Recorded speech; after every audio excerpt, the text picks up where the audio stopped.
झूठा कोई नहीं है।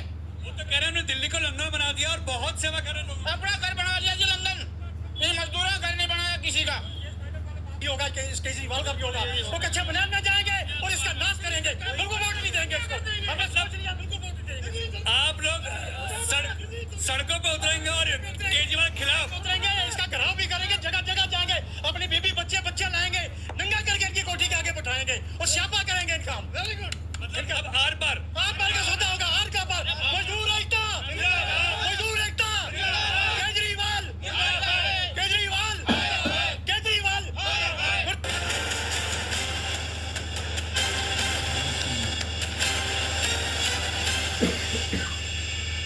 नमस्कार दोस्तों, मैं आपका दोस्त आपका साथी चंद्रजीत शर्मा। इस समय हम खड़े हैं चंदगीराम अखाड़े और मुख्यमंत्री अरविंद केजरीवाल के घर के नजदीक में।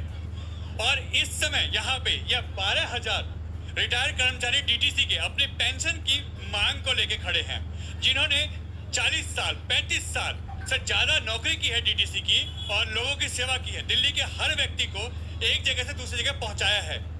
मगर विडंबना देखिए, आप एक बार विधायक बन जाइए, सांसद बन जाइए, आपकी पेंशन परमानेंट चलेगी जब तक आप जिंदा हैं। और जिसने 40 साल सरकारी नौकरी की है, डीटीसी के लिए किया है, उसको पेंशन नहीं मिल रही। और आज ये 60-65 साल की उम्र में अपनी पेंशन की मांग को लेके रोड पे इनको उतरना पड़ रहा है।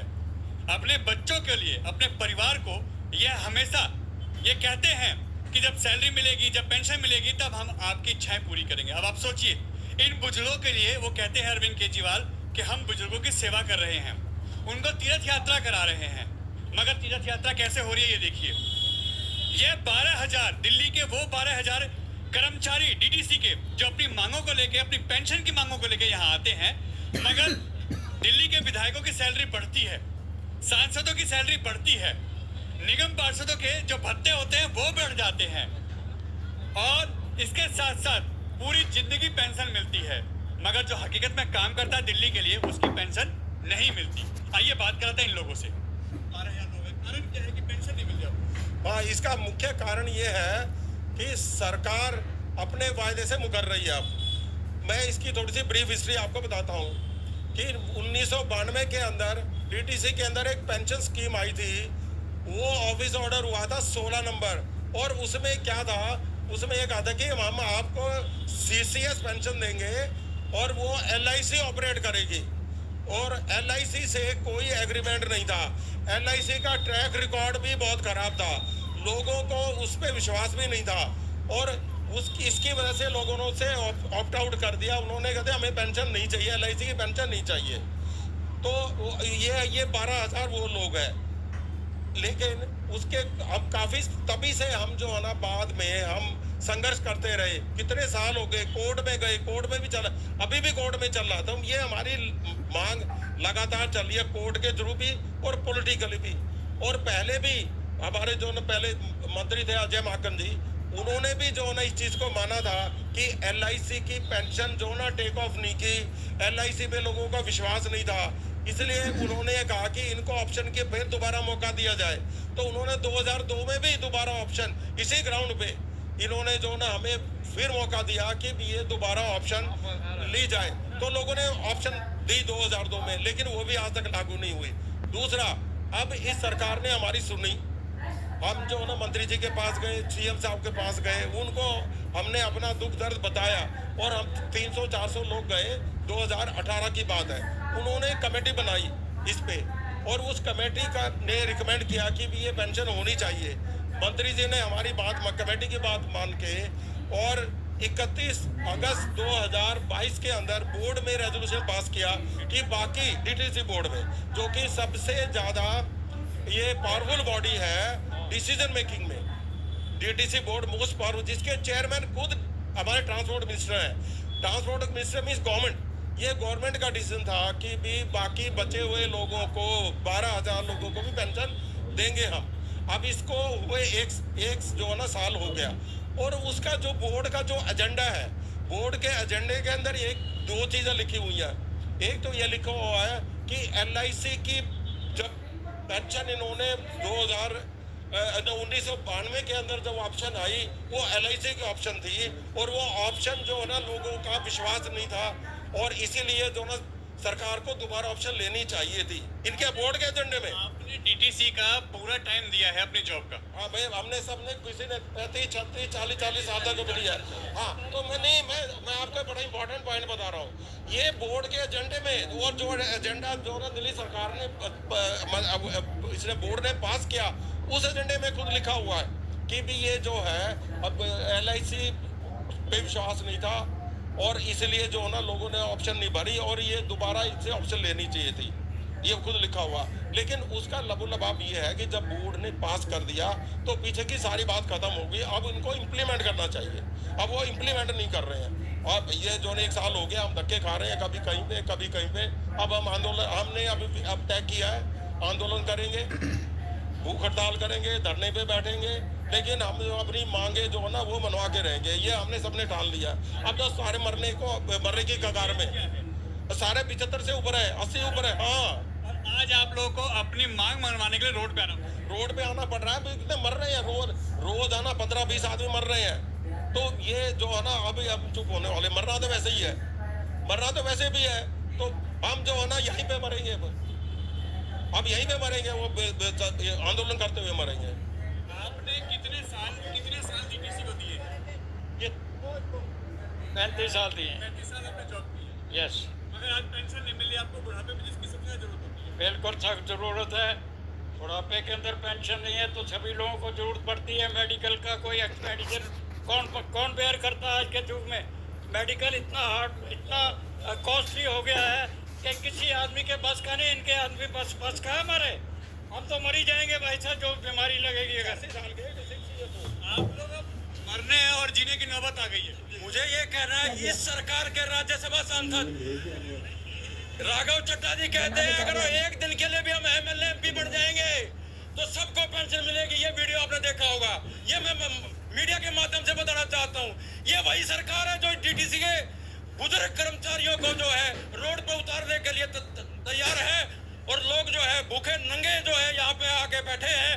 और इस तरह से जो है हम अब अपनी इस समस्या का समाधान के लिए दिल्ली सरकार से, दिल्ली की DTC मैनेजमेंट से अनुरोध गुजारिश का है कि इस निकम्मा भ्रष्ट प्रशासन जो है इसका जो है जल्द से जल्द जो है इसका हमारी पेंशन की समस्या का समाधान करे।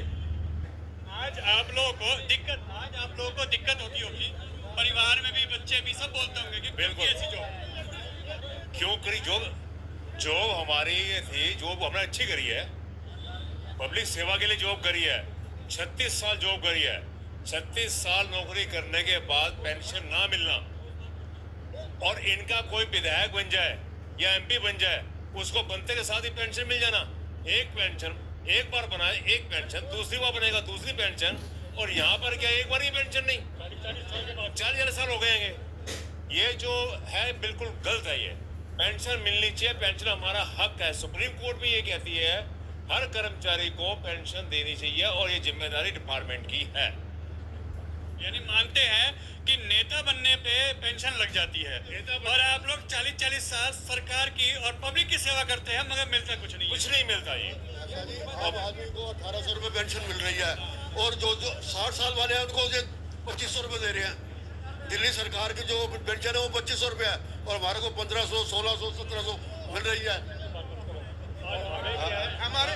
हमारे मुख्यमंत्री जी, सर अभी आपने भी पढ़ा होगा पेपर में, मैंने पढ़ा है, ये जितने भी इनके दिल्ली सरकार के MLA जो हैं इनको ये कॉर्पोरेशन का जो काउंसलर है इनका भत्ता 300 रुपये था, इनका 25,000 कर दिया उन्होंने। वो क्यों किया इन्होंने? हमें 25,000। अब मैं बताओ, मेरी उम्र जो है 72 है, मैंने 38.5 साल DTC की नौकरी की है, लेकिन उसके बाद क्या फायदा? पोती आती है, दादा मेरे को ये दे दो, पोता कहाँ से लाऊं? पैसे ही नहीं है, कहाँ से लाऊं? भूखे मर रहे हैं बच्चे। सही बताऊं, हमारे पास खाने के लिए नहीं है। कभी किसी से ले लेते हैं, कभी किसी से ले लेते हैं, कभी किसी, कहाँ तो कौन देगा? तो देता कभी किसी को, कोई किसी को नहीं देता। लेकिन ये केजरीवाल जी बड़े बड़े दावे करते थे, अब देखो आपको 45 करोड़ की कोठी बना दी है। हमारे तो कह रहे हो तीर्थ यात्रा करवा रहे हैं। क्या मेरी बात सुनो, मेरी बात सुनो। तीर्थ यात्रा करवा रहे हैं। मैं भी गया था तीर्थ यात्रा पे, अयोध्या गया था 3 दिसंबर 2021 को, लेकिन उससे क्या मेरा पेट भर गया? क्या क्या हुआ उससे जाने को? दर्शन ही कर रहे हैं ना भगवान का दर्शन, वहाँ नहीं करने, यहाँ करने, उससे कोई फायदा नहीं है। यानी जब पेट खाली रहेगा तो दर्शन क्या फायदा? उसका कोई फायदा नहीं है, बहुत उसका क्या फायदा बताओ, कोई फायदा नहीं है उसका। देखो 150 करोड़ की ये हमारी बसें हैं, पर क्या है डीटीसी की बसें फ्री चल रही हैं। दिल्ली पुलिस हो गया, लेडीज हो गई, बुजुर्ग हो गए, तो फ्री चल रहे हैं, पर हमारे लिए पैसा नहीं है। अपनी कोठी बनाने के लिए, मकान बनाने के लिए 48 करोड़ 50 करोड़ रुपया लगा दिया, पर बुजुर्गों को नहीं पूछते। ये हर जगह इसका यही हाल है, हर काम भी हो रहा है, दुनिया हर जगह हो रही है आजकल। डीटीसी का बेड़ा गर्क करने वाला यही है, आज तक कभी नहीं हुआ, आज तक नहीं डीटीसी का तो नुकसान हुआ जितना केजरीवाल ने किया है। डीटीसी तो कहते हैं कि सबसे फायदे की ये इस वक्त सरकार में चल रही है, जो गवर्नमेंट का ये सिस्टम है, तो फिर फायदा होने के बाद आपको क्यों नहीं मिला? उसका फायदा कर्मचारी को कहाँ, सब सड़क पे खड़े हैं तुम्हारे सामने। 34 साल मैंने नौकरी की है डीटीसी की। अब इन्होंने ईपीएफ ने एक आर्डर निकाला है 1/9/2014 के बाद जो रिटायर है उनको पेंशन मिलेगी। तो उससे पहले क्या पाकिस्तानी है वो या बांग्लादेश से? उन्होंने सब्सिडी की डीटीसी में, जो से 10 में 11 में 12 में 13 में रिटायर हुए हैं उनको पेंशन नहीं है, और ये वही बंदे भरा जा रहा है, ना डीटीसी दे रही है ना कोई उनको हाथ पकड़ के राजी है। तो कहीं ऐसे ही लगता सर आपको कि जब आपको नई जॉब ऑफर की जाए तब ये बताया जाए, पुराने पे तो लागू ना हो कम से कम, क्योंकि आप लोग जॉब कर रहे थे और आप लोग रिटायरमेंट की कुछ उम्मीद करके बैठे थे। बीच में अगर आपके साथ ऐसा छल होता है, ऐसा कुछ आपके साथ किया जाता है तो ठगा महसूस करते हैं? बिल्कुल ठगा महसूस करते हैं। हमारा कंट्रीब्यूशन जाता रहा है पेंशन के लिए, हर एम्प्लॉय का पैसा कटता रहा है, उसका पैसा उसकी पेंशन नहीं मिल रही है हमारे को। तो लाखों रुपए कटे हमारे। क्या कटता था? 541 रुपये पर साल स्टार्टिंग पे कटा था, फिर 1250 रुपये हुआ। हाँ, बुजुर्गों के लिए 2,500 रुपए पेंशन दे रहे हैं जिनका कोई कंट्रीब्यूशन नहीं है, और जबकि हमारा कंट्रीब्यूशन है और हमारी पेंशन किसी की 1,000 रुपए, किसी की 1400 से 1200 रुपया। ये क्यों? ये भ्रष्टाचार नहीं है तो क्या है ये? वो कहता मेरे माँ बाप है। क्या केजरीवाल के राज में आप लोग, क्या केजरीवाल के राज में हकीकत में खुश हैं? बिल्कुल नहीं है सर, बिल्कुल भी, बिल्कुल खुश। एकदम से ये मुख्यमंत्री एकदम से झूठा, हिंदुस्तान में नंबर 1 झूठा, इससे बड़ा झूठा कोई नहीं है। वो तो कह रहे हैं उन्होंने दिल्ली को लंदन बना दिया और बहुत सेवा कर रहे हैं। अपना घर बना लिया जी लंदन, ये मजदूरों घर नहीं बनाया किसी का। ये आगे इलेक्शन आ रहा है, इसमें दिखा देंगे कैसे क्या करते हैं। अब तक यही है सर, ऐसे है कि कुछ साल पहले जब हम डीटीसी में थे, जब हम डीटीसी में थे तो हमें हमारी तरफ जैसे आज ये आदमी कुछ रुके हुए तनख्वाह उसके पे के लिए हमारी भी 3 महीने नहीं मिली थी। लेकिन उसके बाद हम वहाँ पे एजिटेशन किया हेडक्वार्टर पे, लेकिन कोई फायदा नहीं हुआ। उसके बाद हमारे डीटीसी के एम्प्लॉइज उस टाइम तो रिटायर बहुत कम थे, ये एमपी थे वहाँ से, भरतपुर से, राजस्थान थे, और हमारे जो आदमी डीटीसी में कच्चा बनाने पे वहाँ पे गए थे और वहाँ जाके एजिटेशन किया था, इसको वोट बिल्कुल नहीं देना, और इसको वहाँ से हरवाया था, केस पायलट को हराया था इसको कच्चे बनाने में, और बाद में ये रोया कि मेरे से गलती हो गई, मेरे भाइयों मेरे को माफ करो। यही और हाँ यही होगा कि इस केजरीवाल का भी होगा, वो कच्चे बनाने में जाएंगे और इसका नाश करेंगे, बिल्कुल वोट नहीं देंगे इसको, हमने सोच लिया बिल्कुल वोट नहीं देंगे। आप लोग सड़कों पर